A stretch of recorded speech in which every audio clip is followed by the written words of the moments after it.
പരിശുദ്ധാത്മാവിൽ ഓർപ്പിക്കുന്നു, നിങ്ങൾ തന്നെ ഇട്ട എല്ലാ അതിരുകളും പൊട്ടിമാറട്ടെ. നിങ്ങളിൽ തന്നെ ഇട്ട എല്ലാ പരിമിതികളും പൊട്ടിമാറട്ടെ. നിങ്ങൾ ചിന്തിക്കുന്നതിനേക്കാൾ 10,000 മൈൽ മുകളിലാണ് കർത്താവ് നിങ്ങൾക്ക് വേണ്ടി കരുതി വെച്ചിരിക്കുന്നത്, കർത്താവ് ഇട്ടിരിക്കുന്നത്. കർത്താവിൻ്റെ കരുതലുകൾ അസാധാരണമാണ്. കർത്താവിൻ്റെ പ്രവൃത്തികൾ അസാധാരണമാണ്. ദൈവത്തിൻ്റെ ഒരു പ്രത്യേകതയാണ്, അവൻ അതിരുകളെ നിശ്ചയിക്കുന്ന ദൈവമാണ്. നമുക്കറിയാം, കടലിൽ അവൻ അതിരിട്ടിട്ടുണ്ട്. കടലിൽ അവൻ ഇട്ടിരിക്കുന്ന അതിര് മണൽ കൊണ്ട് അവൻ അതിരിട്ടു.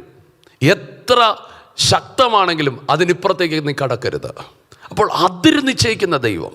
ആവർത്തന പുസ്തകം 32-ാം അധ്യായത്തിൽ അതിൽ 8-ാമത്തെ വാക്യത്തിൽ പറയുന്നു, ഇസ്രയേലിനകത്തേക്ക് കയറാതെ വണ്ണം ജാതികൾക്ക് ദൈവം ഒരതിര് വെച്ചിരിക്കുന്നു. എൻ്റെ ജനത്തിൻ്റെ അടുക്കിലേക്ക് ഇത്രത്തോളമേ വരാൻ പറ്റത്തുള്ളൂ. ഒരതിര് ദൈവം വെച്ചിരിക്കുന്നു. ഇന്ന് പരിശുദ്ധാത്മാ പറയുന്നു, നിന്നെ അടുക്കുന്ന പലതിനും ദൈവം അതിര് വെച്ചിട്ടുണ്ട്. ഒരു പരിധിക്ക് അപ്പുറം അതൊന്നും നിന്റെ അടുക്കിലേക്ക് വരത്തില്ല.